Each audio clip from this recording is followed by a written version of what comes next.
Chapter 3 Quagmire Rudius.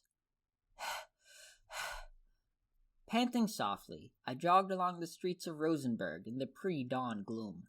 I could see my breath in the air, and the roads were covered in a barely visible layer of frost. Every stride I took was accompanied by a small crunch and a pleasant crackling under my feet.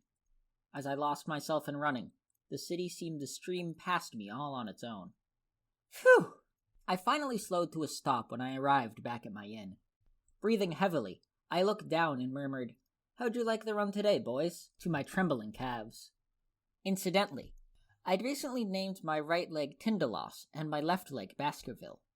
I wanted to inspire them to grow as quick and nimble as a pair of bloodhounds. Oh yeah? Good boys, good boys. Both of my pups were cavorting happily at the moment, so I paused to pet them a little. I always made sure to follow up our walks with a nice, thorough massage. Healing magic was out of the question. Spells could numb the muscle pain, sure, but they couldn't convey my gratitude. "That was a great effort today, guys," I whispered, gently squeezing my aching calves between my fingers. The more love I showed these two, the more love they'd offer me in return. My muscles, at least, would never betray me. They always repaid my affection in kind. Of course, our relationship would fall apart quickly if I hurt them badly or stopped giving them attention. I had to treat them both with the utmost care, but if I ever landed myself in a real mess, our bonds would prove invaluable. Whoops! Don't worry, I didn't forget about you two. Now that I was done with my legs, I turned my attention to my arms. My right was now Hulk, and my left one went by Hercules. I was hoping this might encourage them to mature into a pair of brawny monsters. I made a point of giving these boys some attention after seeing to my legs. As a magician, I didn't have to rely on the strength of my arms that often, but it did come in handy every once in a while. People used their arms for all sorts of things. If you don't work on them at all, you'll come to regret it sooner or later. Hulk and his brother were very jealous, and thanks to their excellent connections, they'd know right away if I was planning to neglect them. Last thing I needed was for the boys to start sulking. Okay, let's try 100 push-ups, starting from the top. I stretched out face down on the floor and began to raise and lower my body at a leisurely pace. Hitting an arbitrary number wasn't really the important thing here, of course. The goal was to train my muscles. Soon enough, Hulk and Hercules were quivering with joy. I murmured words of encouragement and pushed them even harder. This wasn't easy for me, but it was tough on them as well. Still, the memories of our common struggle would bring us closer together and make us stronger. Phew! Okay, there we go. Nice work, guys. Once I finished up, I massaged and iced my aching muscles while offering them a few words of gratitude. Hulk and Hercules both seemed contented. I'd clearly earned myself a few more affection points today. Another solid workout on the books. Excellent. After cleaning myself off thoroughly in the bath, I offered my usual prayer to the altar I'd set up in one corner of my room. "Please watch over me today, Master." I removed my holy relic from its shrine, folded it carefully, and slipped it into my pocket. Ordinarily, removing such an artifact from its resting place would be an act of blasphemy, but I couldn't risk it being stolen. It was common sense not to leave any truly valuable objects lying around in a rented room. Okay, hopefully there's a decent job or two on the board. Having changed into my robe, I left the inn behind and headed for the guild. Several months had passed since my arrival in this city. Apart from restarting my physical training, I'd been working to establish myself as an adventurer, following my initial plan. "Hey, Quagmire! Thanks for your help the other day. Always nice having you to lean on, kid. Yeah, your timing with those support spells is really something. I think I learned a thing or two." All things considered, it felt like I'd gotten off to a pretty decent start. I should be thanking you, everyone. I was just helping out a little. Things only went so well because of your talents. Heh, you're too modest, kid. After all the work you put in, I was expecting some trash talk. Hell, we let you into our party for good if you wanted. Hey, we ain't supposed to recruit him, remember? Oh, whoops, my bad. I was still essentially operating as a solo adventurer. Whenever I saw a party debating whether they should take a challenging job, I approached them and offered my services as a mercenary. Over the last few months, I'd helped out many different groups. My asking price was 1/10 of the monetary rewards, in addition to a 50% cut on whatever loot I could carry back. The Adventurers Guild apparently frowned on these sort of temporary arrangements, but I wasn't breaking any actual rules, and so far, they were letting it slide. The people staffing this branch had presumably heard that I'd lost my party and was searching desperately for my mother. I had a feeling they were taking it easy on me out of sympathy. If I moved to a new city, I'd probably need to start joining the parties I worked for on a temporary basis. At the moment, though, I still wasn't comfortable with the idea of adding a new party name to the bottom of my card, even for a few days. Anyway, we made a good call bringing you along, kid. Looking forward to working with you again. My general strategy was to behave in a modest, friendly way, while also making my presence felt in combat. It was working well enough so far. My name was relatively well known around Rosenberg at this point. "Hey, Quagmire!" called the voice as I walked further into the room. "Oh, it's Quagmire!" shouted another. "Come give us a hand, man. We were just about to head out." "Thanks for the offer, guys, but I'm just looking around today." On second thought, maybe my actual name wasn't that well known. Most people seemed to know me by the nickname Quagmire. It was understandable, since I tended to cast nothing but that spell in battle. Sometimes I'd throw in other support magic like Deep Mist when the situation called for it. In any case, most of the adventurers in the guild now smiled at the sight of my face.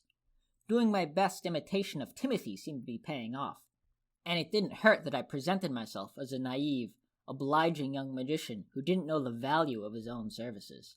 It's easy to be well liked when you make yourself that useful. Still, the regulars here recognized me and knew my name. At this rate, it wouldn't take too long for a few rumors about me to spread throughout the city as a whole. "Hey, Quagmire, we're leaving town today. I'll send word if I hear anything about your mother out there, all right?"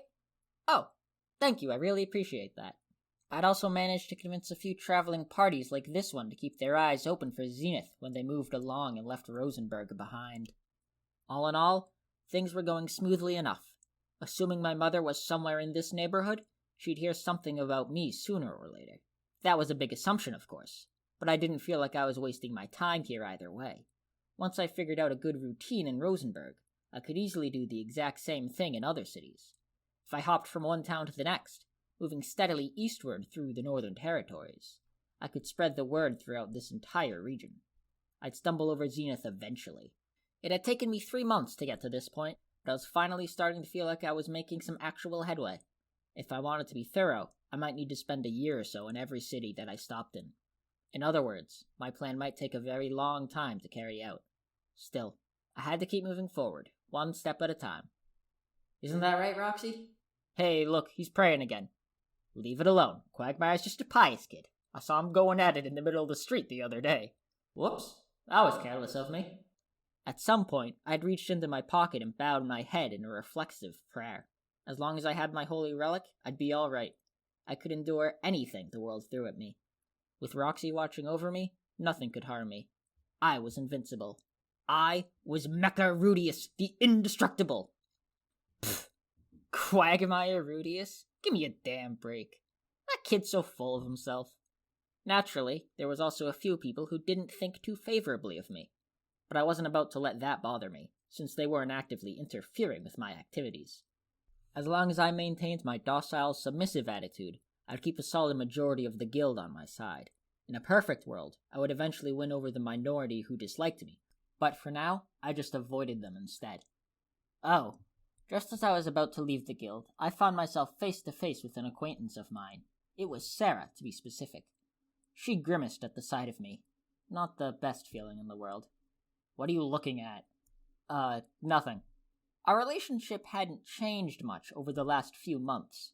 I'd clearly gotten on her bad side from the outset, and her tone of voice never seemed to get any less aggressive. "You heading back to the inn or something?" Yes. I just finished up a job yesterday, so I was planning to get some rest tonight." "Fine. We were just about to take a new job ourselves. You want to tag along?" "Oh. Counter Arrow regularly invited me to join them on their jobs, probably because of my performance on our first outing together. I worked with them more than any other party. Given my overall goal, repeatedly teaming up with a single group wasn't particularly efficient. Once I established a good relationship with the party and told them about my objective, there was little new benefit of repeatedly tagging along with them.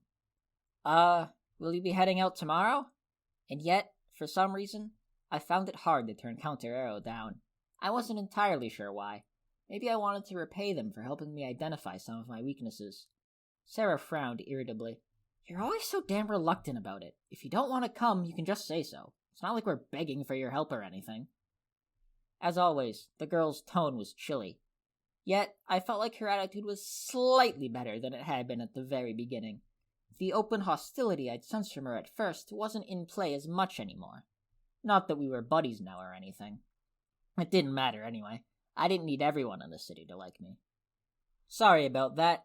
I'm just an indecisive person, I suppose. Takes some time for me to make up my mind about anything. Could you stop apologizing for every little thing, too? It's kind of pathetic. Judging from the mildly exasperated look on Sarah's face, she was expressing her actual thoughts rather than trying to hurt my feelings. Still, I wasn't going to change my behavior just because she found it pathetic. I'd already decided to stick with a painfully polite attitude for the immediate future. Cut it out, Sarah, called a voice from the entrance. The other members of Counter Arrow had followed Sarah into the guild.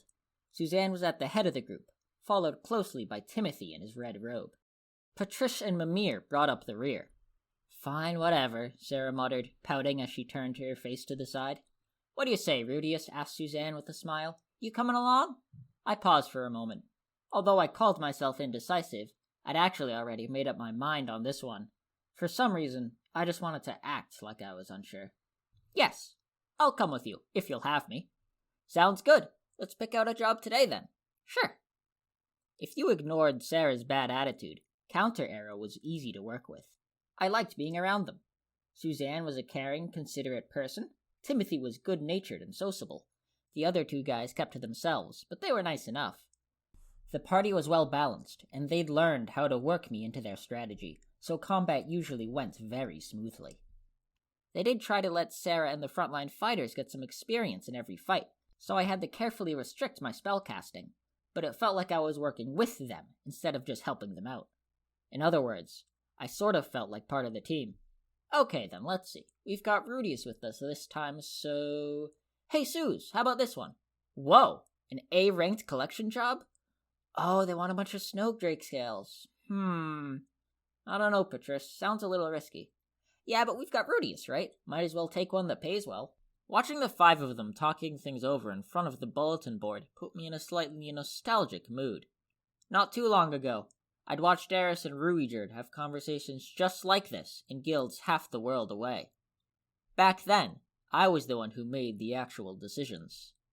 What do you think, Rudius? Oh, sure. I think it sounds fine, personally. These days, all I had to do was give my opinion when it was asked for. It was a very different role from the one I'd played in Dead End. I didn't have any authority in this group. I was an outsider, really. I could just say what I thought, and then someone else would make the call. No stress. Okay then, I think we're agreed, said Suzanne. Let's take that job. Just like that, the decision was made.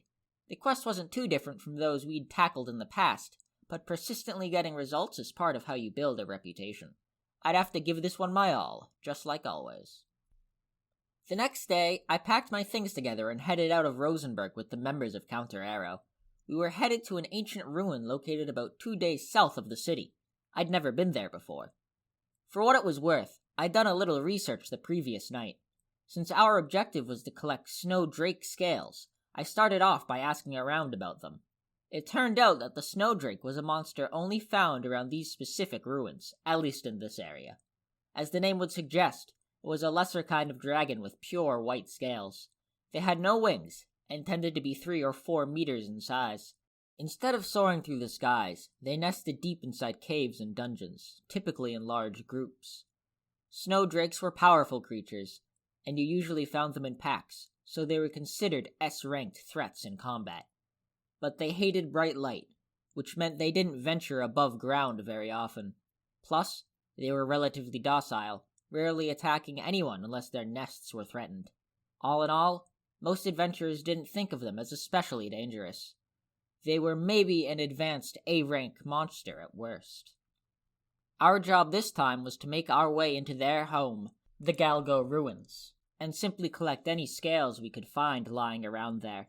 These scales were superb insulators, and were often used in construction.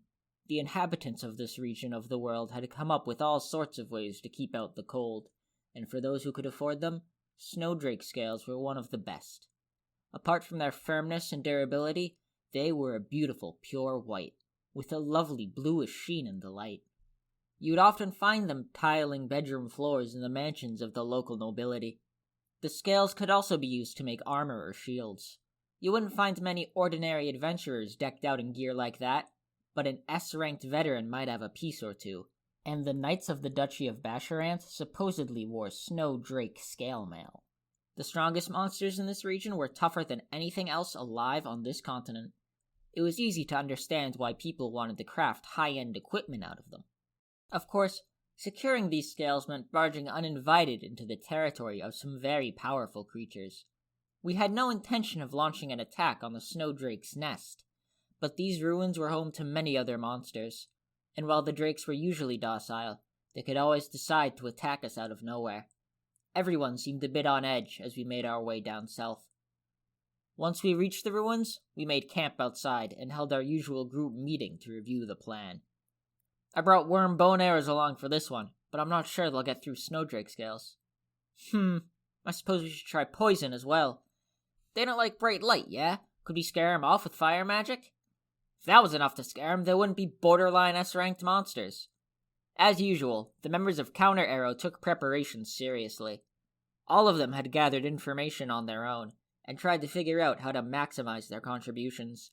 If they were just a little bit more talented as individuals, or had a full party of 7, they could probably have made it to rank A without much trouble. To be honest, it was rare to find a party that was this diligent about their work. Most people were kind of winging it out there. You haven't said much of anything, Rudius. Try not to screw up in there, okay? Sure, I'll do what I can. Seriously, you better. I mean, my arrows might not even work on those things. If one of them closes in on you, we might not be able to help. Sarah definitely seemed nervous about this one. She could fire off arrows with incredible speed and accuracy, but that didn't mean much against enemies with such tough natural defenses. Although she could find weak points to aim for, like the eyes or mouth, the precision that required put her at a real disadvantage, especially against larger groups of enemies. And of course, there were quite a few A-ranked monsters that could shrug off an arrow, or even dodge them in midair. The snowdrakes were definitely in that category. The other monsters that inhabited these ruins mostly weren't too threatening, but if we did find ourselves facing an A-ranked monster, it was hard to tell if Sarah could deal much damage. That was clearly frustrating for her. Still, that was kind of how things went in this line of business. Few adventurers could accomplish much without a party. I wasn't much good on my own either. When you started getting cocky, it was only a matter of time until you got showed up by someone better. And when you thought you'd figured out how the world works, it wouldn't be long until it flipped the tables on you. Staying humble was the only way to go. Sarah was still young. She probably hadn't experienced many real setbacks yet, and consequently, she seemed more worried about what might happen to the other members of the party if she couldn't perform her role. The fact that she herself might be in danger didn't seem to register. Of course, the rest of us could always step in to offer a little inconspicuous assistance when she needed it. If that wasn't enough, well, we'd have to cross that bridge when we came to it. Don't worry about it too much, Sarah, I said. Our job's to pick up scales, not fight snowdrakes. We're cleaning up their shed hair for them, basically. He's exactly right, said Timothy, nodding gently. Let's try not to fight them at all, if possible. If it comes to the worst, we can always make a run for it, added Patrice. You're really good at running away, Patrice. I'll give you that much, said Mimir. Don't be so modest, Mimir, said Timothy. You're our best sprinter by a long shot. Everyone burst out laughing, and the tension in the air seemed to lessen just a little. Timothy was a soft-spoken man, but he knew how to interject a joke or a suggestion when one was called for. That was another thing I wanted to learn to imitate. Okay then, said Suzanne, clapping her hands together. Shall we get going, folks? Everyone rose to their feet, their expressions serious once again. The entrance to the ruins was located by the banks of a winding mountain area. It was nothing more than a hole in the cliff face, really. The space inside was half covered in ice, with thick icicles hanging across the entrance. From above, you could easily overlook it. To be honest, The place looked less like a ruin and more like a cave where bears might hibernate for the winter. It almost felt like we'd come to the wrong place. However, this did match the general description of the entrance of the Galgo ruins, which some adventurer had apparently stumbled across 10 years ago. But nobody could give me a specific description of the interior, so it was hard to say for sure. "Is that really it?" said Suzanne dubiously. "I think it must be," said Sarah, pointing down. "See, there's some foot traffic out there." When I squinted at the snow outside the entrance, I spotted the faint remnants of human footprints. It was hard to tell exactly how many people had been here recently, but the place clearly attracted a decent amount of visitors. "Are those fresh footprints? Hope we don't have a double booking on our hands here." "Nah, those look 5 or 6 days old. Still, there's a chance another party's still inside. Some of these are headed out of the cave, see? I bet they went home already." I half listened to Sarah and Suzanne's conversation as I rummaged through our gear for the equipment we'd need inside the cave. Mainly, this meant the torches we'd prepared in advance. I pulled them out and lit them one by one. Torches were essential cave exploration tools. Lamps were an option as well, but a blazing torch could act as a makeshift weapon, and keep casting light even if you used it a little roughly. You could toss it aside when a battle began without plunging yourself into darkness. It could be dangerous if you wandered into a chamber full of trapped gases, or lit so many fires that you consumed all of the oxygen in the area. But if those sorts of risks bothered you, it was better to stay out of caves in the first place. That said, it would have been nice to have a brighter, more reliable alternative to these flaming sticks of wood. Maybe something like a sturdy LED lantern? "The ground's frozen in places, guys. Watch your footing in here." I handed out the torches to the entire party, starting with Suzanne and working backward. Some parties preferred having only a few designated people carry their torches, but Counter Arrow had everyone take one. We didn't have anyone who could see perfectly in the dark, and since there was a dedicated archer in the group, we wanted the best possible visibility. Once we entered the cave, the idle chit-chat came to an end. Moving in single file, we went down the downward-sloping path in silence, staying alert for any dangers. There weren't many monsters in the beginning. Sometimes creatures that resembled giant centipedes would pop up and attack, but our vanguard Suzanne took them out easily by herself. Those encounters barely even qualified as combat, really. Not that I was complaining. The path we were following was so narrow that it would have been seriously awkward to fight an actual swarm of enemies.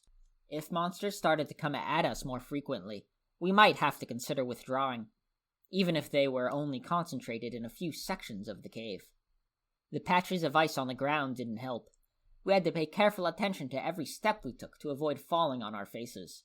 We were all wearing spiked boots, but sometimes that wasn't enough to keep your feet from slipping out under you. Ah! Whoops! Sarah, who was walking right in front of me, lurched abruptly to the side, so I reached out quickly to catch her. My eye of foresight did come in handy at times like this. Not that it wasn't useful basically all the time. "Are you groping me?" No. I deposited Sarah on a clear patch of ground. Her response was to cover her chest with one arm and glare at me. Her face was flushed, and there was murder in her eyes. Was she seriously upset that I touched her there? I honestly hadn't felt much of anything, except the rigid leather of her chest protector. Maybe it would have gotten my pulse racing back in the day, but I wasn't an innocent little boy anymore, if you know what I mean. Still, I ultimately decided it was safest to apologize. "Sorry about that." Putting that nonsense aside, we'd gotten so bunched up that moving along was definitely starting to get a little awkward, but this cave was so narrow that we didn't have much choice.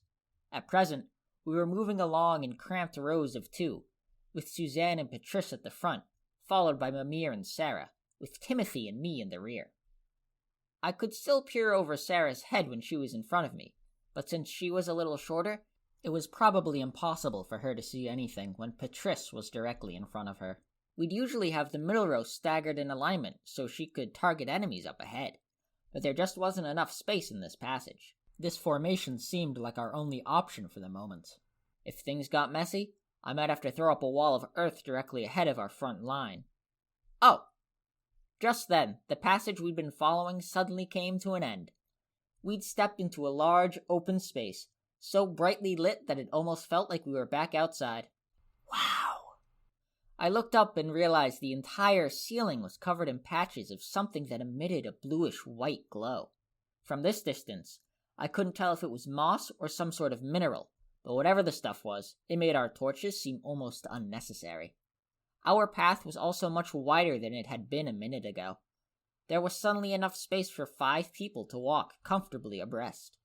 Up ahead, a sheer rock face sloped into the darkness on one side of the path. It was hard to make out what lay at the bottom, but it seemed to be some sort of underground lake or river. I had a bad feeling about what might be lurking down there. Falling into it would probably not be the greatest idea. Further along the path was the place we'd come here to visit, a massive fort-like structure, crumbling in places but structurally intact. These were the Galgo ruins. "This place served as a fortress during the first human-demon war," said Timothy quietly. "Apparently, it was constructed by one of the 5 greatest demon kings of the era. They called him Largan Hargan the Subterranean." "Hargan, huh? Wonder if he summoned the god of destruction when they killed him." "He was a god-tier earth mage, by all accounts. He would regularly raise fortresses like this one in places no human could possibly find them, then create tunnels to surface so his forces could launch surprise attacks." "No kidding? You're really knowledgeable, Timothy." "Well, the fighting between humanity and the subterranean demon king was very fierce in this region, so we have a lot of stories about the war that were passed down through the generations. I remember quite a few of them from my childhood." "Ah, this was all folk history then." "Still, it seemed plausible. I had no idea how else you could have built a massive fortress like that this deep underground. If what Timothy said was true, this Largan Hargan guy could have tunneled his forces upward to attack anywhere, at any time, with no warning whatsoever. Defensive walls would have been totally useless. Every human soldier must have been constantly on edge, never knowing when the next assault might come. It was almost bizarre that humanity actually managed to win that war. "Didn't you say you grew up in Renoa, Timothy?" said Suzanne, glancing back at us with a slightly curious expression on her face. "That's right. I was born in a nameless village here, and spent my formative years in the city of Sharia. You might know it for its University of Magic. Eventually, I headed down to Asarat to pursue my dream of becoming a great adventurer, which is how I ended up where I am today, a much humbler man." "The Kingdom of Renoa, huh? I guess I'll probably end up going there myself eventually." At this point, our conversation was rudely interrupted. "We're under attack!" shouted Sarah, dropping her torch and grabbing for her bow. I looked ahead and spotted a group of flying black shapes flapping towards us at considerable speed. Each of them looked to be a meter or 2 in size. "Giant bats! Get in formation!" shouted Suzanne immediately. "Leave this to our back line!" Patrice stepped protectively in front of me. Suzanne and Mimir moved to form a human wall in front of Sarah and Timothy. We were up against flying monsters this time. While there was some space to maneuver now, we had to be careful, given that we weren't too far from the edge of a cliff. It was safest for our vanguard to simply absorb the bat's attack while the 3 of us shot them down from behind. "Yeah!" Sarah wasted no time in firing off her first shot. Her arrow honed in on one of the swiftly moving bats, piercing it right through the head. Its body spun into the darkness at the bottom of the cliff. It was always impressive watching her work. That girl was an artist with the bow. "May this small, smoldering fire call forth a great and searing blessing. Flamethrower!" Timothy's approach was a bit less subtle. He pointed both hands at the sky and unleashed a wide-range fire spell that sent 2 giant bats spiraling down to their doom. "Blast wind!" I went for an even more basic method, lifting my hands and setting off a powerful explosion in midair. Given the moderate size of these bats, I'd figured the shockwave would be enough to disable them. Just as I'd hoped, the explosive wind tore holes in their wings. It was enough to keep them from flying properly. Watching the surviving bats fluttering slowly down toward the lake, I breathed a small sigh of relief, which caught in my throat a moment later. Whoa. Ugh. An enormous frog had popped out of the water down below and swallowed one of the bats in a single gulp. The men of the party looked on with something like wonder. Sarah, on the other hand, grimaced in disgust. The amphibian was a vivid blue and black thing that reminded me of the poison dart frogs back in my world. I had to assume it wasn't safe to eat. From this distance, it was hard to say exactly how big it was, but given how easily it had eaten that giant bat, I had to assume it was at least 5 meters tall. And it was energetic for its size, too. I could see it glancing eagerly all around, wondering if any more prey might tumble down into its lair. If this thing could be this active in such intense cold, it had to be remarkably tough, even for a monster. "Let's try not to fall down there, huh?" muttered Suzanne. Sarah just nodded vehemently. I could see goosebumps on her skin. Somehow, I got the sense our archer wasn't a frog person. I thought the big amphibian had a somewhat charming face, but to each their own. That said, I'd run into more than a few frog-faced people on the demon continent. It was something Sarah would have to get over one of these days. "Let's hurry forward, everyone," called Timothy. "Watch your footing carefully." The 6 of us set off towards the fortress once again, keeping a careful eye on our surroundings. Galgo was a truly massive structure. Looking up at it from the vantage point of its entrance was fairly awe-inspiring. The ruined fortress was maybe 5 stories in height, and as wide across as your average middle school. It was impossible to say how far back it went, since it seemed to be partially buried in the rock behind it. At a guess, though, its depth was probably even more impressive. It wasn't the biggest building I'd seen in this world, but its impact was definitely enhanced by the fact that it was somehow sitting underground. Had a single person seriously created this thing with earth magic? Our entry point into the ruins wasn't the front gate. The way in took us through something that might have been a side door, or possibly just a hole in the wall. From there, we had a genuinely spectacular view of the cavern around us. To the left was the winding cliff road we'd followed down here. To the right was an enormous open space with a quiet, dark lake at its bottom. The world I came from had its share of spectacles, of course, but there weren't many that could compare to this. The only place you'd find something comparable was in a video game or a piece of fantasy art. And of course, actually being here was very different from looking at an illustration. I could smell the cave, feel the stagnant air, and hear the occasional splash of a giant frog hopping through the water below. The tangible reality of it sent a shiver down my spine. Gazing out at the vast underground lake, I found myself wondering what would happen to anyone who tried to take a swim down there. "You just gonna stand there looking around all day or what?" asked Sarah. "Oh, sorry, I'm coming," I said, hurrying back to my spot in our formation. "Do you like big buildings or something?" "Not really. I just haven't seen many places like this before, you know?" We were on the job right now. I might have been tempted to take a few shots if I had a camera, but there was no time for that sort of thing. I needed to get these scales collected and get back to the town as soon as possible. Yeah, let's hurry back. My lonely, empty room at the inn. I shook my head to clear it of unpleasant thoughts and turned my attention to the ruined fortress itself. This thing's been here ever since the first human-demon war, huh?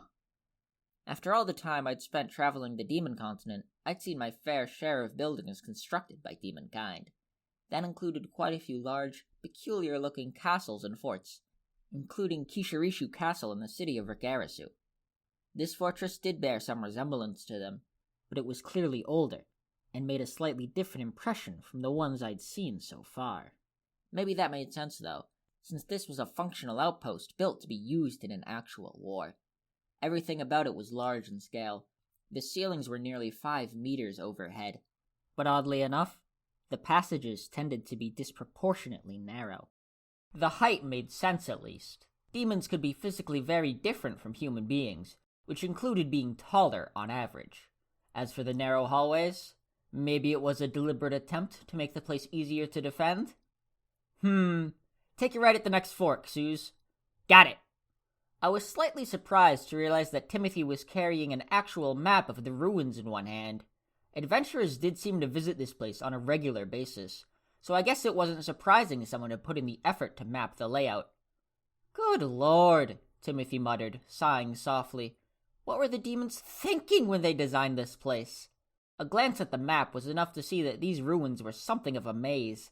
It looked a little bit like the scribblings of a kid who preferred his labyrinths to be tangled and nonsensical, because they looked cooler that way. Given what I knew about demonkind, that might have been part of the motivation here. But, well, they're not built like us, you know? This might have been more convenient for them, somehow. I suppose you might be right. Even in an underground fortress like this, They'd presumably balanced their forces with a variety of demons, including some who could fly and others who could crawl on the walls. That might explain the tall ceilings and narrow hallways, as well as the weirdly complex layout. Like, what if the holes in the ceiling that looked like ventilation shafts actually led to passages that only wall-crawling demons could use? Having some passages that only demons could possibly make use of would have given them a major advantage against any humans who made their way inside. In any case, it felt like a really long time since we'd seen a monster. Everything I'd heard around town led me to believe that these ruins were populated with plenty of bug and amphibian-type creatures, but we hadn't come under attack even once since entering the fortress itself. There were bones lying around here and there, sometimes still stained with blood, but the monsters themselves were nowhere to be seen. But of course, that didn't mean we could let down our guard. Suddenly, a large gust of wind blew past us with an eerie whistle, and for some reason, the hairs on the back of my neck stood up. "We're under attack!" Mimir shouted instantly. I looked ahead, behind, and to either side, but didn't spot anything that looked like a threat. "Where are they?" "At your feet!" As it turned out, the enemy was below us. Those bones I'd noticed scattered all around the path were slowly rising up off the ground, rattling as they moved. We had some bony boys on our hands. Or skeletons, if you prefer. As they began to piece themselves together, a partially translucent thing appeared further along the corridor, wafting slowly towards us. It was a slender humanoid figure, but it didn't have a head or legs. Clad in a beat-up old robe, it floated toward us weightlessly, as if swimming through the air itself. I wasn't an expert or anything, but that had to be some kind of ghost. "We've got skeletons and a wraith, boss. Draw them in close, Beatrice." "Right. Sarah, Timothy, Rudius, watch our back. Focus on the skeletons." "Okay." I spun and found that a number of skeletons carrying rusty old swords were already coming at us from behind. They could actually move surprisingly fast. "Out of the way," shouted Sarah, pushing her way past me and Timothy to a forward position. She shouldered her bow and drew a large knife instead. "Skeletons are weak to blunt force attacks, Rudius," called Timothy. "That's my specialty." I pointed both my hands at the onrushing skeletons. If blunt force was enough to take them down, this wouldn't be too bad at all. "Stone cannon!" My favorite lethal projectile smacked into the first skeleton in line and pulverized it. The stone kept moving, destroying a second skeleton as well. "Answer my call, god of obscurities, and shatter my enemy! Stone cannon!" A split second later, Timothy fired off his own stone cannon, which smashed through a single skeleton before stopping. Guess I win this round. Not that it's a competition or anything. "Alright, we're all done here. Let's—" "Not yet!" Just as I was spinning around to support Suzanne and the others, Timothy's urgent cry turns me back. A skeleton was taking shape before my eyes. The same ones I'd shattered were somehow slowly piecing themselves back together. "As long as that wraith is alive, the skeletons are immortal." "Oh, right, of course." Skeletons were immortal creatures. You could smash them apart and set them on fire, and they'd still come at you while they burned. Char them to ashes, and they'd still piece themselves back together. Blunt force attacks were the simplest way to render them incapable of movement, but that was only a temporary measure. Well, you had them disabled. You had to take out the wraith that was animating them. Fire magic could burn away a wraith, but that didn't do much except buy you a little time. Like the skeletons it controlled, it would come back eventually. Divine magic was by far the most effective answer to a wraith. It could erase their spectral forms much more quickly and thoroughly than any fire spell, and a wraith defeated in that way was gone for good. Additionally, skeletons hit by divine spells turned into particles of light and permanently disappeared. But as long as the wraith itself stayed intact, it could summon an endless supply of new ones. "I call upon thee, God who blesses the land which nurtures us, deliver divine punishment to those foolish enough to defy the natural ways. Exorcistrate!" Evidently, Mimir had trained in the school of magic. I glanced over my shoulder at the sound of an unfamiliar incantation and saw the ball of light Mimir had summoned smack into the wraith's spectral body. With an ear-splitting shriek, the ghost disappeared. Its partially transparent body burst apart and was reduced to small motes of light, which soon faded into oblivion. Instantaneously, the skeletons fell apart, their bones crumbling lifelessly to the ground. Okay, we're good, called Suzanne. Back in formation, everyone. Sarah turned and jogged past me to take up her normal position in the middle. Mimir joined her, and we were back to our initial arrangement. That fight had been a little unsettling, but at least I'd gotten to see a new spell for the first time. That's the first time I've ever seen divine magic. Or a ghost, for that matter, I said quietly, looking over at Timothy. It's only the second time I've seen a wraith myself, he replied. The first time, my party was completely clueless, and it got one of our friends killed. That was a very painful lesson. Was Mimir not with you at that point? No. This was well before we formed Counter Arrow. I made a point of having us practice for this scenario, though. I'm very glad I did. Sarah looked over her shoulder at us and put a finger to her lips. Our conversation was probably making it harder for her to listen to threats. Sorry about that, I whispered. This was definitely not the place or time for casual chit-chat. In a place like this, carelessness could get you killed in no time at all.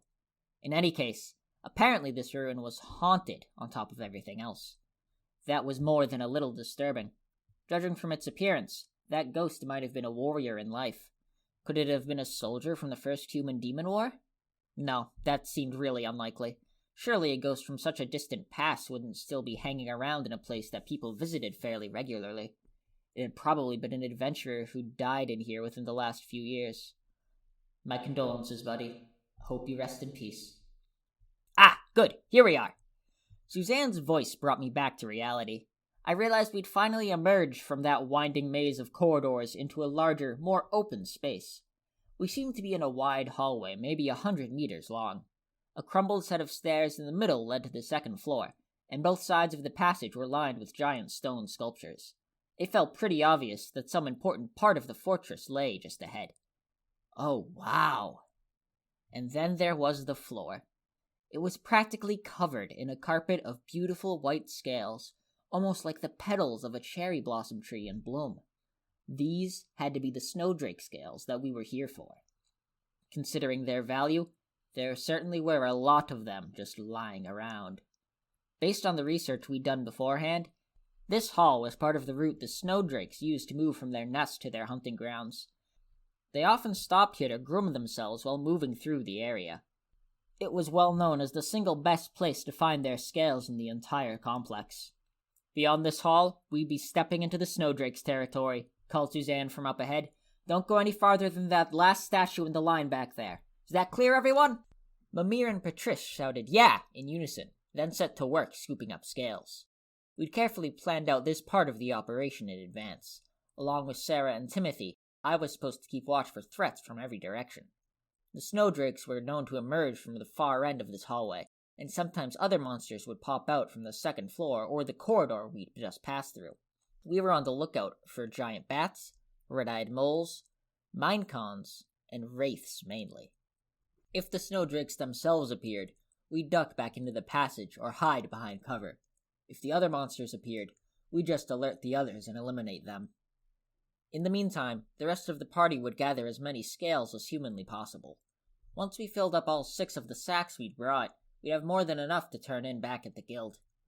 This could get very dangerous if we somehow ended up in combat with the snowdrakes, but aside from that possibility, this job was honestly so simple that it barely felt worthy of its A rank rating. I had expected us to run into many more enemies on our way in here. There seemed to be oddly few monsters around today. That wraith was the only real threat we'd run into. For some reason, that actually made me a little uneasy. I had to make sure not to let my guard down. With that thought in mind, I focused my attention on the direction of the snowdrake's nest. The last statue in the hallway depicted a voluptuous woman with her legs planted far apart. A woman wearing nothing but hot pants, a breast protector, and a cape. She held her hands at her hips, and for some reason, there were chains on them. I felt a little sad that her head had fallen off at some point over the centuries. There was a door between that statue's legs. A little farther down that passage was apparently where the snowdrakes lived, so it was presumably where they'd be coming from if they made an appearance. Not that it really mattered, but that statue's clothing felt weirdly familiar. Oh, hold on. Is that supposed to be Kishirika Kishirishu? The last time I saw her, she looked more like a little kid than a buxom babe, but maybe? No, that can't be right. Then again, statues like this tended to exaggerate how impressive people were, right? It wouldn't be surprising if the sculptor had taken a little artistic license. Still, this seemed a bit too exaggerated, especially in the height department and the bust department. Those things were just huge. Whoops, there I go again. Focus, Rudius, focus. I needed to be ready and waiting if enemies popped up out of nowhere or something. Still, the sight of a gigantic pair of breasts no longer got me quite as excited as it once did. Maybe it was because I'd actually touched some real ones. My innocence was gone forever. "What's that sound?" Timothy said. An instant later, piercing cries from somewhere in the distance reached my ears. "I've got a bad feeling about this one, boss. Get ready for combat, everyone," shouted Suzanne. "Push the bags over to the side." Ultimately, Mimir's apprehension proved to be warranted. The 6 of us bunched into a tight formation, looking around for the enemy. The cries echoing through the hallway were coming from somewhere deeper in the ruins, and they were gradually getting louder. Tense and uncertain, we exchanged glances with each other. From the sound of it, there were a lot of monsters shrieking. If we were about to get hit by a giant horde of enemies, it would be smartest to just grab the scales we'd managed to collect and beat a hasty retreat. Mir, Patricia, and Suzanne had filled an entire bag by now. That was probably enough to meet the bare minimum for our task. For a few long moments, Suzanne listened carefully to the cries, and then considered the scales in our half-filled sacks. "It doesn't sound like they're headed our way," she finally said. "I think we should keep gathering, but quickly." It didn't seem like an unreasonable opinion. The cries were still far off, and it didn't feel like they were coming right at us. Maybe someone else had gotten the snowdrakes whipped up into a frenzy, but that might be just the distraction we needed to finish collecting their scales. Still, that was just one possibility. There was a very good chance we might get mixed up in whatever this was. Was it smarter to play this safe and cut our profits, or take the risk to pursue a greater reward? Either way, every second we spent standing around waiting was only putting us in greater danger. There was a chance nothing at all would happen, true, but no matter what course of action we wanted to take, we needed to make up our minds quickly. "I think we should finish up too," offered Sarah.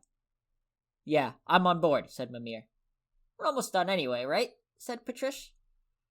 That put a solid majority of the party on Suzanne's side. To be honest, I preferred the idea of running away.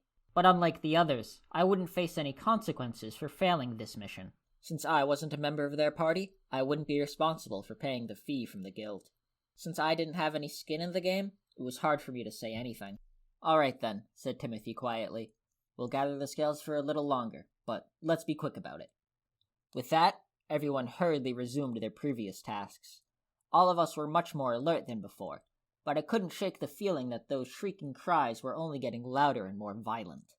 Clutching my staff tightly, I stared at the stone statue at the far end of the hall. The cries were still distant. If the pack was heading for us, they'd probably be coming from that direction. But for some reason, I felt like I could hear them from behind us as well. Maybe they were just echoing around inside the ruins. Could I just use earth magic to seal off all the entrances except the one we'd taken? No, that was a bad idea. If the monsters came flooding in through there, then we'd really be in trouble. "Calm down, Rudius. You don't even know what's going on yet. Anything you do right now might backfire." Fortunately, none of us were worn out yet. Even if we got in trouble, we had the energy to fight our way out of it, which was likely the only reason Suzanne had chosen to take this risk in the first place. The only thing I had to worry about was killing the monsters if they did appear. Nice and simple. I waited for the others to finish up, trying to keep my mind as clear as possible, trying to ignore the fearsome shrieks that sent shivers down my spine.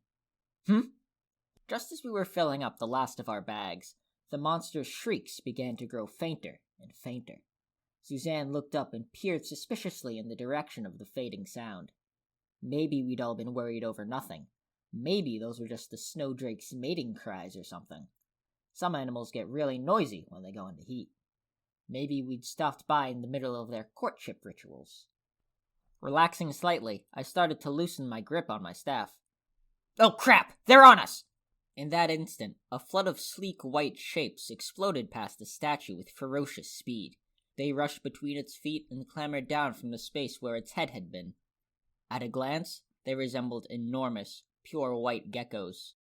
They were snowdrakes, and within seconds, There were more of them in the chamber than I could count. As they rushed forward, their bloodshot eyes found our little party, and the first few came to a sudden halt just before they reached us. I counted 6 of them. There were many more, of course, but my field of vision could only hold that many. It all happened so very suddenly. Timothy was frozen in place, just like the rest of us.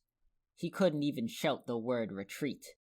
However, our scaly friend seemed to be reacting the exact same way. I'd never seen a startled lizard before, but this was probably what one looked like. Their eyes opened wide, they froze, and opened their mouths halfway to threaten us with their fangs. For one long instant, it felt like time had ground to a halt. And then, I finally managed to shout the word "Run!"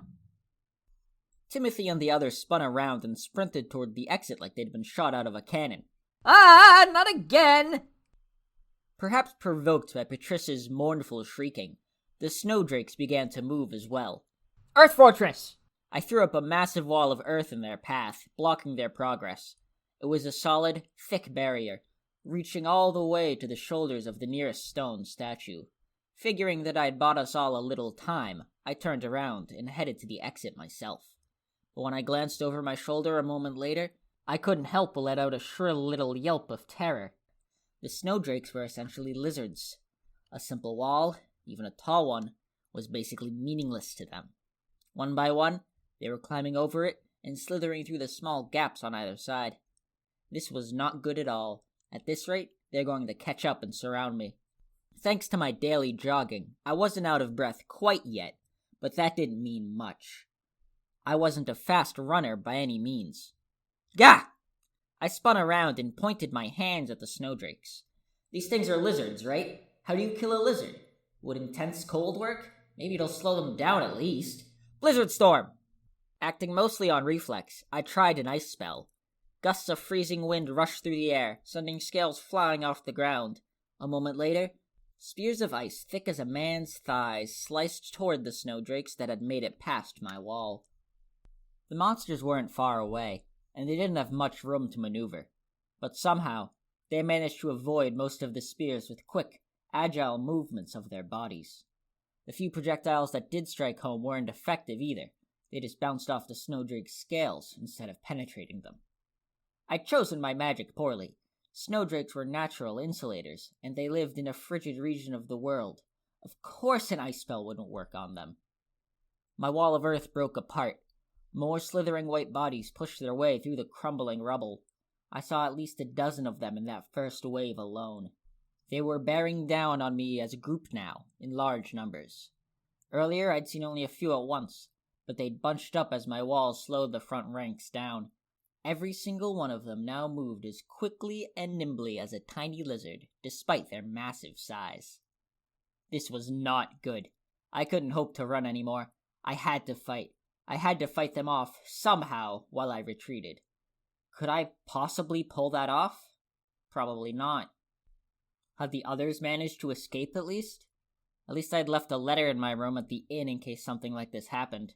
When an adventurer died, someone from their party usually dealt with the things they left behind. I wasn't an official member of Counter Arrow, of course, but maybe they'd at least send that message off for me.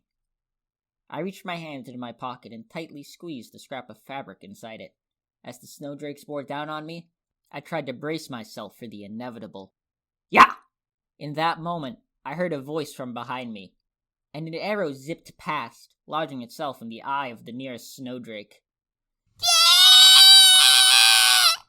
Shrieking at the top of its lungs, the lizard stumbled off to the side and smashed into one of the stone statues that lined the hallway. It rushed forward and past us, pressing its body tightly against the side wall of the passage. May this small, smoldering fire call forth a great and searing blessing! Flamethrower! A line of flame roared past me on the left, and an onrushing snowdrake came rearing to an abrupt halt, rather than running through it. Let's do this, Patrish! Yeah! Suzanne rushed past me, flanked on either side by Patrish and Mimir. Suddenly, there were 3 people in the vanguard and 3 in the rear, and I was in the very middle of the formation. These things aren't after us. Just hit the ones charging this way and knock them off course. Gotcha!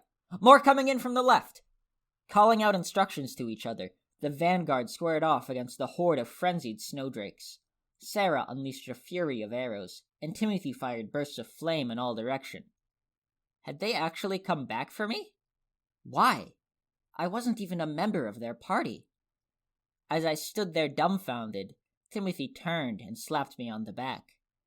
They really did come back to save me. The moment I realized that, I felt something warm swelling up inside me. I forced that feeling back down just as quickly as it came. I wasn't sure exactly why. I just couldn't handle it right now. I just wasn't ready. Don't just stand there, moron, snapped Sarah, bringing me back to earth. You're fighting too. Right. I aimed my staff at the snowdrakes and began to channel mana through it. Now that I had a steady front line holding off the assault for now, I'd managed to calm down slightly. Just as Suzanne said, the drakes weren't actively trying to kill us. They did seem to recognize us as dangerous obstacles, but the great majority were opting to avoid us entirely by crawling along the walls or ceilings. In other words, we didn't have to fight this entire pack of monsters. All we had to worry about were the 2 or 3 of them that were charging straight at us in any given moment. And even then, there wasn't any need to kill them. If we dealt a bit of damage, they'd change their course quickly enough. Some animals only got more dangerous and aggressive when they were wounded, but fortunately, these lizards preferred to run for their lives. Sarah's arrows couldn't pierce their scales, and Timothy's magic wasn't strong enough to kill them. Suzanne and Patricia's attacks weren't dealing any real damage either. But if all we needed to do was nudge them away from us, we had a chance to survive this onslaught. Stone cannon! I fired off spell after spell at the snowdrakes right in front of me, trying to change their trajectories. A direct hit from my stone cannon was powerful enough to shatter the drake's scales and pierce their flesh, but even that wasn't enough to kill them.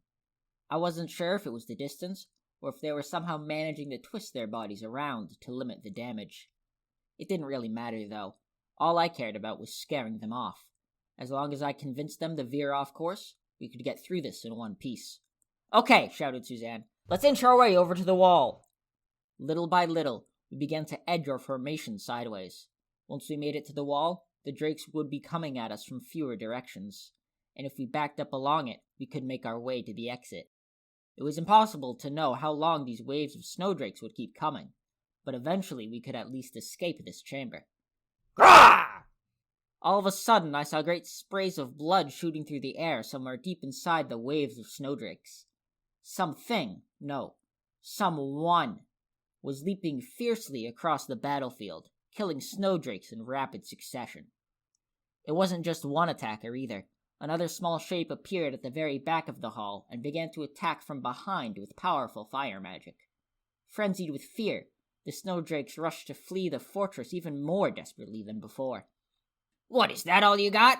The man at the front of the group, the one who'd roared earlier, cut down one drake after another, and the people following in his wake rushed to support him. Apparently, the cavalry had arrived. I glanced over at Timothy. He nodded before I could say anything. All right, everyone, let's press the attack as well. You got it, boss! Suzanne stepped forward with a smile, and our counterattack began. I was the one who brought down the very last of the snowdrakes.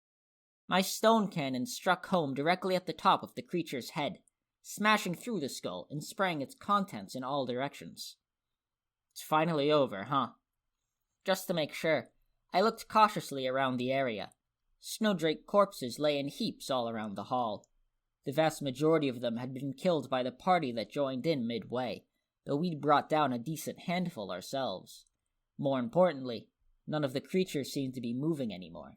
I made a point of checking the ceiling, upper walls, and every potential hiding spot in the hallway, but I couldn't see anything that looked like a threat. In the end, my eyes met those of the party who'd appeared from the depths of the ruins. The whole group was looking in our direction. Some carried swords, others shields or staves. They had to be adventurers, of course. The man standing at the very center of the group in a dark blue coat was definitely a swordsman, and judging from his performance just now, he was a very good one. As I looked up, the man in question left his party and strode quickly towards us. He didn't have a particularly friendly face, and the glowering expression on it didn't help matters. Maybe he was still fired up after the battle. In any case, he'd basically saved our lives. We'd have to express our thanks. I stepped back, though. At times like these, the party leader usually handled the talking on behalf of the whole group. It was kind of my fault that we'd run into each other, since I'd been too slow to run away, but it just wasn't my place to say anything. "Hi there, I'm Timothy of Counter Arrow," said Timothy, approaching the man with a friendly smile. "Thank you so much for your— Gah!" It all happened in the blink of an eye. Still scowling fiercely, the man lashed out and punched Timothy in the face, sending him sprawling on the ground. Crying out in anger, Suzanne and Sarah drew their weapons. "Don't give me that dopey smile, asshole!" shouted the man. "You've got some guts stealing our prey like that." He glared at Timothy for a moment, then shot an equally furious look at the rest of us. The hostility in his eyes looked nearly murderous. "Stealing your prey?" shouted Suzanne. "Are you joking? Those things attacked us out of nowhere. You got us caught up in this." The man let out a harsh snort of laughter. "Oh, please. You snuck in from behind and tried to grab those scales while we were doing all the work. We didn't even know anyone else was working a job here.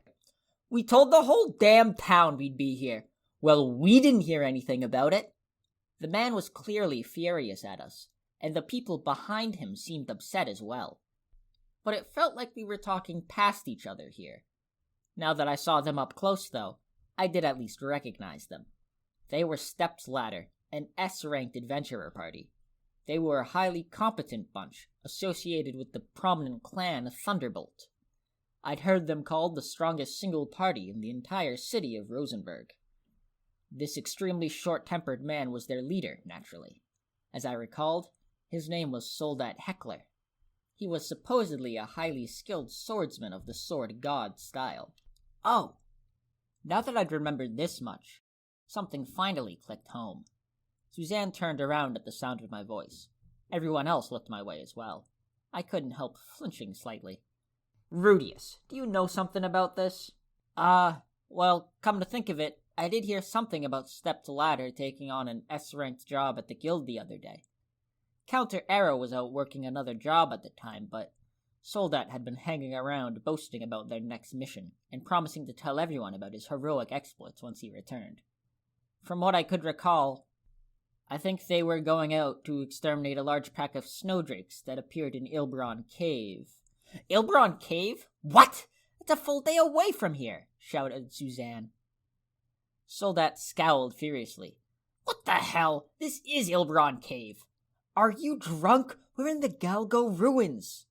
"Calm down, Suzanne," said Timothy, rising slowly to his feet. "Timothy, are you all right?" "Yes. He was kind enough to take it easy on me. Sarah, lower your bow, please." Rubbing the area around his neck with one hand, Timothy gestured at Sarah with the other. She'd pulled her bow all the way back and looked ready to let an arrow loose at any moment.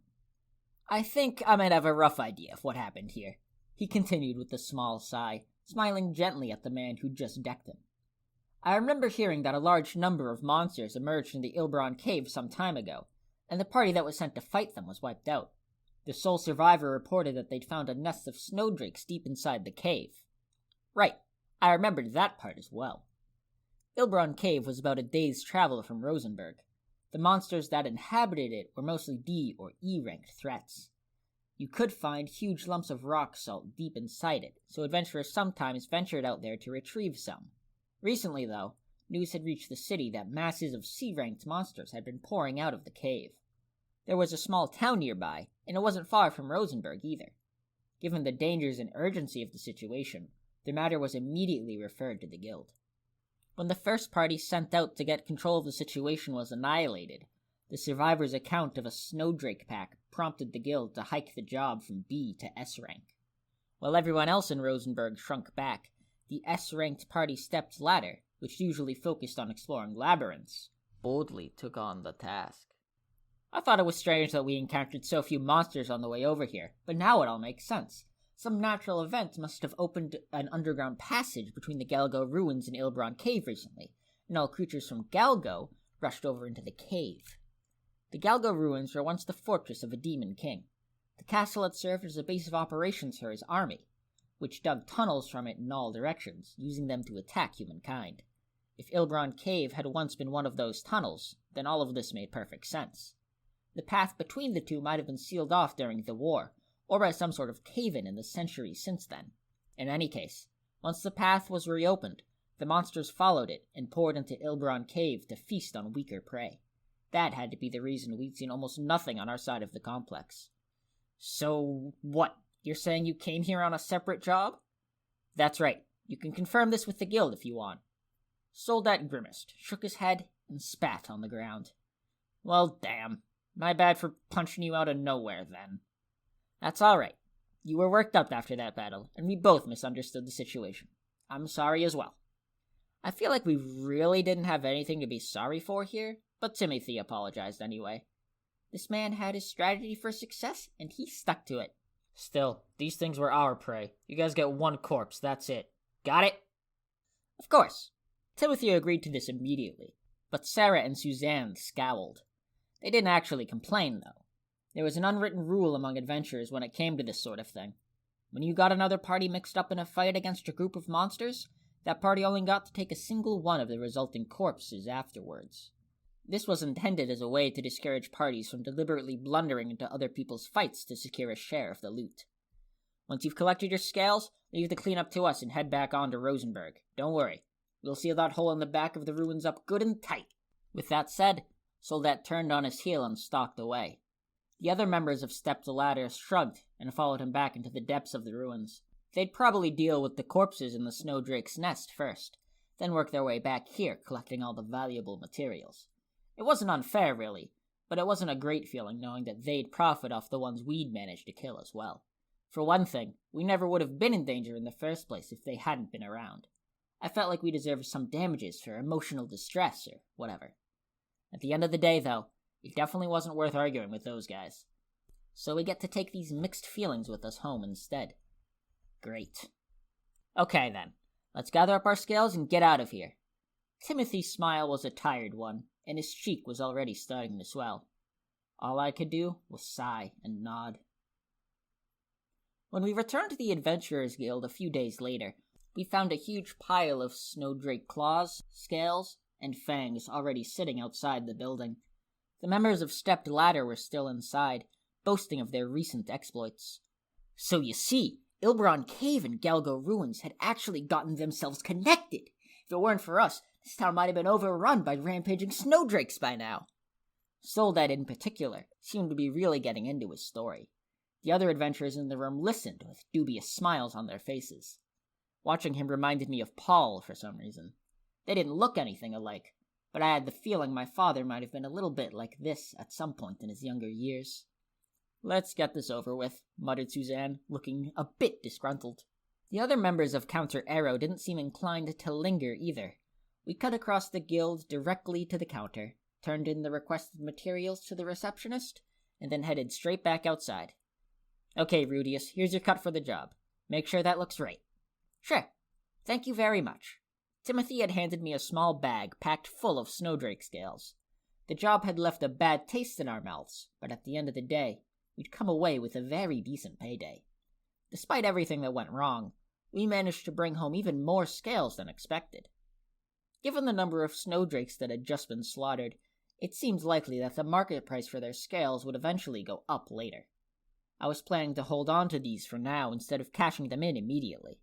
Hopefully I'd come out ahead in 6 months or so. I wasn't using that much money at the moment, but it never hurt to stash away a little more cash for a rainy day. Alright then, everyone, I'll see you later. Rudius! Just as I was turning to walk away, someone called out to me from behind. It was Sarah, oddly enough. She'd extended her hand a little in my direction. From the look on her face, it seemed like she had something to say. To be honest, I was expecting it to be some sort of sarcastic parting shot, but... Why don't you come to the after-party for once? Huh? You know, the after-party. We're just going to the bar. It wasn't that I'd failed to understand the literal meaning of her words, of course. I was just surprised that she'd asked. When a party of adventurers finished a job that lasted several days or more, they typically headed straight to a bar to drink themselves silly and praise each other for their heroics. It was a way of celebrating the fact that you made it back alive. I always skipped out on those events. When I got back from a job, my standard procedure was to head back to my inn, offer a few prayers, and then head straight to bed. The members of Counter Arrow knew that, of course. They knew I always refused. I needed to head back and tell Roxy I tried my hardest out there. That was the way I'd done things so far, and I wasn't planning to change up my routine now. But for some reason, I found myself nodding. Okay, I guess I'll come along. Seriously? Sarah looked taken aback, even though she'd been the one to extend the invitation. Maybe she'd been planning to hit me with some snappy insult when I shot her down. What, am I not welcome after all? Don't be stupid. Come on, let's go. Instead of scowling at me, she just shook her head in mild exasperation and set off past me down the street. Mimir and Patrice followed, slapping me lightly on the shoulders as they passed, and Suzanne and Timothy pushed me along from behind, looking strangely happy about all of this. In a bar a good distance from the Adventurers Guild, the 6 of us smacked our mugs together. Cheers, everyone! Cheers! Apparently, this wasn't Counter Arrow's usual bar. I was assuming they'd gone out of their way to reduce their odds of running into Stepped Ladder. Those guys would presumably be holding their own celebration soon enough. What? Aren't you drinking, Rudius? Said Sarah, glancing at my mug. Well, I'm a minor. Okay, what's that got to do with anything? Everyone around me was guzzling booze, but I'd opted for diluted fruit juice instead. It was basically the only non-alcoholic drink you could order in bars around here, unless you were a big fan of goat milk. What does it matter if we're drinking or not, said Timothy, the one other person who'd gone with the same beverage as me. What's important is we're having fun. Psh, whatever. You just can't drink, right? No, I don't drink. There's a significant difference there, you know. Mimir burst out laughing as Timothy scratched awkwardly at his neck. Oh, good grief. It seemed Counter Arrow's esteemed leader was something of a lightweight, and his friends evidently never let him forget it. Still, it was pretty rare to find someone in this world who didn't drink. He was probably the first sober adventurer I'd ever met, come to think about it. Well, anyway, let's just celebrate the fact that we made it out of that mess without losing anyone, shall we? Normally, at least one of us would have died back there. True enough, said Sarah, sounding slightly grumpy. You were really lucky, Rudius. I'm not sure if luck is the word. I mean, I feel like you guys protected me. Yeah, and you're lucky that we did. Most parties would have left you to die. Was this her subtle way of telling me to show some gratitude? Fair enough. I owed them for that one, didn't I? Yeah, for sure. Well, I'm very grateful to you, I said, bowing my head slightly. Don't thank me, said Sarah, pointing slightly and taking a swig of her drink. Thank Timothy and Suzanne. Suzanne smirked at this and gave Sarah a little nudge with her elbow. Oh, I don't know. You were the one who went running back there first, weren't you? Mimir said it was a lost cause, but you insisted we could make it back for him. Hey, shut up, Suzanne! Sarah reached out and tried to shove Suzanne away. Cackling, Suzanne twisted around to avoid her hand. Look, you helped us out last time, right? I don't like owing people, that's all. I nodded and uncertainly averted my eyes from Sarah's glare. By sheer coincidence, I ended up meeting Mimir's gaze instead. Hey, I'm grateful too, for the record, he said a little awkwardly. It's not like I wanted to leave you behind or anything, but you know how it is, right? Yeah, of course. Mimir's assessment of the situation had been reasonable, and at the end of the day, he jumped in front of me to face down the snowdrakes, just like all the others. That was more than I could have expected. Well, in any case, we all made it back in one piece, and we've got plenty of cash in our wallets. That's what matters, if you ask me. Suzanne's words put a smile back on everyone's faces, at least for the moment. Yeah, it's just a shame we had to run into those jerks at the end. What is their problem, anyway? I know they're the strongest party in this guild, but they are so full of themselves. They spend all their time crawling around labyrinths. They've got some nerve acting like a bunch of heroes now. If a bunch of snowdrakes actually came running at Rosenberg, the army would have just sent out a force to fight them. Personally, I'm still pissed that he punched Timothy out of nowhere like that. What kind of party leader hits a magician before he's even got his facts straight? With the preliminaries over, everyone promptly moved on to complaining bitterly about Stepped Ladder. It was probably important for them to vent like this. Timothy had managed to keep things peaceful somehow. The last thing Counter Arrow needed was to let their resentment fester and explode into another fight with Soldat and his company. That said, I didn't really feel like joining in the chorus of complaints. I wasn't a big fan of talking trash about people behind their backs, especially since I'd been a shitty person myself in my previous life. Soldat had his own problems, presumably. He was kind of a jerk, but at least he was working hard and getting things done. That was probably why the other members of his party just shook their heads and went along with his nonsense. He definitely bungled that specific situation, but I wasn't ready to dismiss him as an irredeemable piece of garbage just because we got off on the wrong foot. Of course, it wouldn't be very wise to say anything of the sort right now. This wasn't the time to be playing devil's advocate. I had my opinion, but I'd just keep it to myself. Instead of joining the conversation, I focused on my food in silence. The main dish was an odd bean stew of some sort that I couldn't identify. Its slightly spicy flavor stimulated my appetite, and before long, my stomach was comfortably full. Well, anyway, I hope we can work together again soon, Rudius.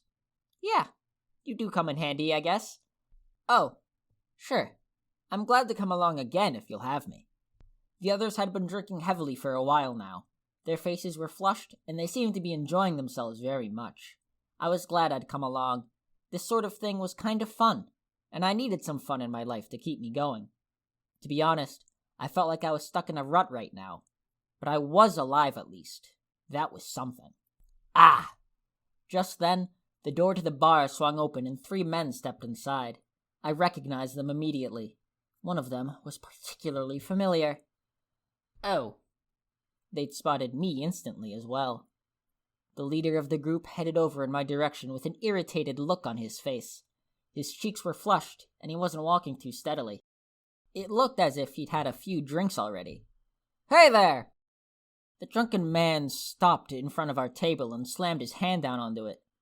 It was our good friend, Soldat Heckler. You want something? Said Suzanne, her voice suddenly cold. It seemed the others hadn't noticed Soldat come in. Understandably, none of them looked too happy about seeing the man they just spent 30 minutes griping about. Look, I was all worked up back in the cave, right? So I thought I'd come set things straight with you people.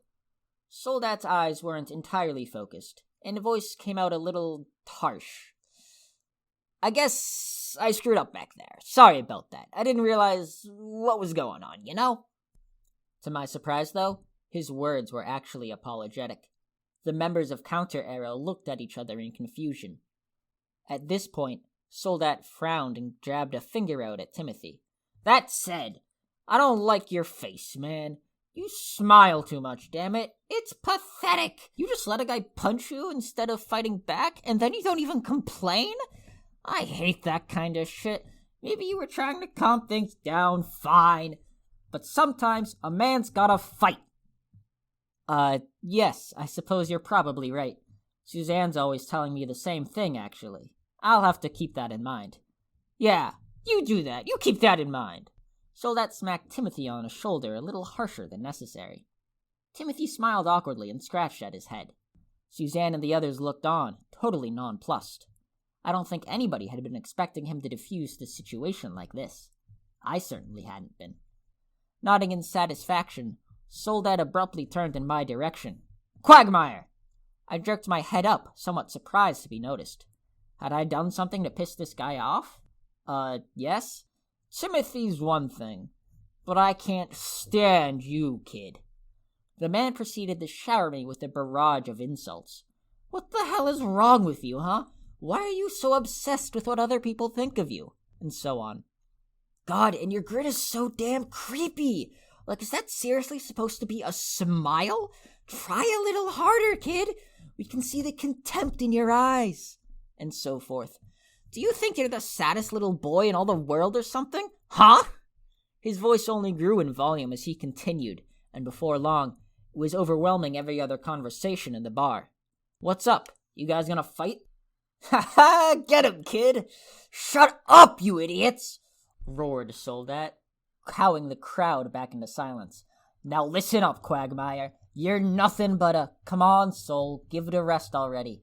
As Soldat leaned forward to continue his ranting, one of his friends who had been watching from behind grabbed him by the shoulders and pulled him back. Screw you! This kid thinks no one in the world has it worse than him. I don't know what the hell happened to you, Quagmire, but you're fucking depressing. You don't have the guts to face your own problems. Where do you get off acting like some hotshot lone wolf? You think the rules don't apply to you or something? Well, I've had it with your shit. You make me sick. His words felt like actual daggers stabbing into my chest. At some point, my legs had begun to shake. I was clenching my hands tightly in my lap. My body was trembling. My throat was quivering. Though when I spoke, my voice came out oddly calm. Sorry about that. I didn't know I was bothering you with my presence. I'll do my best to not be in the same room as you again. For some reason, this prompted Soldat to pound our table so hard it actually broke in half. Shattered wood and half-eaten food flew all over the place, and my bowl of red bean soup splattered onto my lap. What the hell is that supposed to mean? Are you trying to piss me off, kid? You're always like this. All you ever do is advertise yourself, and then you act like you're too good for the money. You have fun acting like a martyr, huh? We all need cash to survive, damn it! I didn't respond. Silence felt like my only option. There was no point trying to have a conversation with someone like this. Shit, I'm sorry, he's had a few too many. Let's go, Soul. Shut up, let me go. Come on, Quagmire, throw a damn punch, why don't you? You're pissed off, right? Take a swing at me, then. Stop sitting in your patch of mud oinking about how sad you are. Act like a man for once. I looked down and waited for the storm to blow past.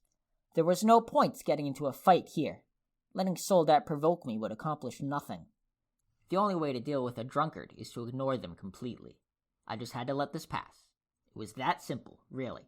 Sol, back off. You're taking this way too far.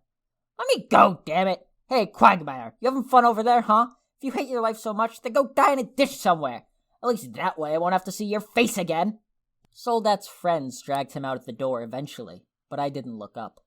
I just stared at the soup on my lap, gripped my holy idol in my pocket, and kept my mind totally blank. I stayed that way until he was gone, and Sarah had wiped the soup off me. That guy's just the worst, she muttered. All I could do was slowly nod. Sarah's perspective. I was burning with anger as I headed back to my room. The moment I was inside, I tossed my bow and arrows onto the table, tore off my clothes, and threw myself onto the bed. That guy is the worst! I could feel my face flushing red at the thought of Soldat. Sometimes a man's gotta fight? What a load of crap! He had no idea how hard Timothy fought for all of us every single day. That smile was his weapon. Suzanne told me that a long time ago. That man couldn't begin to understand. What right did he have to insult anyone? Maybe there were times when you had to stand up and fight. Fine. But wasn't it the party's leader's job to prevent pointless fights and keep his people safe? Soldat sure as hell wasn't doing a very good job of that. What had he planned to do if we'd gotten into a fight back there in the ruins anyway? Was he thinking he could kill us all easily and get away with it? The man was seriously arrogant if so. That place was a maze-like fortress, and he hadn't blocked off any of the exits. From everything I'd seen, that jerk was the one who needed to work on his leadership skills, not Timothy. And just to top things off, why the hell had he picked on Rudius of all people? Rudius fought bravely when he needed to. He stood alone against all those enemies to buy time for us to get away. Soldat didn't know any of that. He hadn't seen Rudius in action. What gave him the right to insult the kid like that? Sure, Rudius could get on your nerves sometimes. Unlike Timothy, he never stood up for himself at all, and that fake smile he always plastered on his face made me grimace every time I saw him. But even so... At this point, it occurred to me that I was actually taking Rudius's side for some reason. Why was I doing that? Didn't I hate that kid? Maybe I didn't. No, that didn't make any sense. Maybe it was just that I hated Soldat even more. Yeah, that was definitely it. Rudius wasn't as bad as Soldat, so I had to take his side on this one. Simple enough. If nothing else, Rudius never put us down like that. He always treated Timothy and the others with genuine respect. And he was an incredibly talented magician, but he never acted like he was too good for us. He always tagged along on our jobs, and bought time for us when things got dangerous. Okay, hold on, that's not right. Rudius was a noble by birth. He didn't really act like one, but that didn't matter. He was born with a silver spoon in his mouth, and that was bad enough in itself. I hated rich kids who wanted to pretend they were adventurers, but I also hated the nobility in general. My hometown was destroyed by their arrogance. They didn't lift a finger to help when monsters came rushing out of that forest back home. They never sent the knights to save us. It was their fault my mom and dad were dead. The men who had a duty to protect our village just let us die. I hadn't forgotten the despair I'd felt back then. I never would. Yeah, that's right. I had a good reason to hate the nobility, and Rudius was a noble, so that meant I hated him too. But Rudius fought for us, didn't he? He fought against the Luster Grizzlies. He fought against the Snowdrakes too. He never ran away to save himself, even when he could have. He didn't have a duty to protect us. He wasn't even a member of Counter Arrow. Still, he tried to save us. He tried to buy us time. And when I saw him fighting for us, I went running back to save him, because I didn't want to see him die.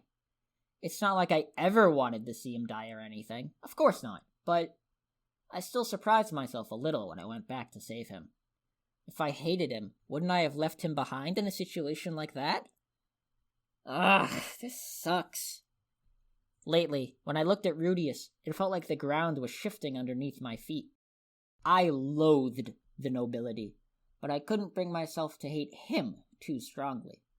I didn't know how to deal with that. I wasn't even sure what I really hated anymore. Nothing made any sense.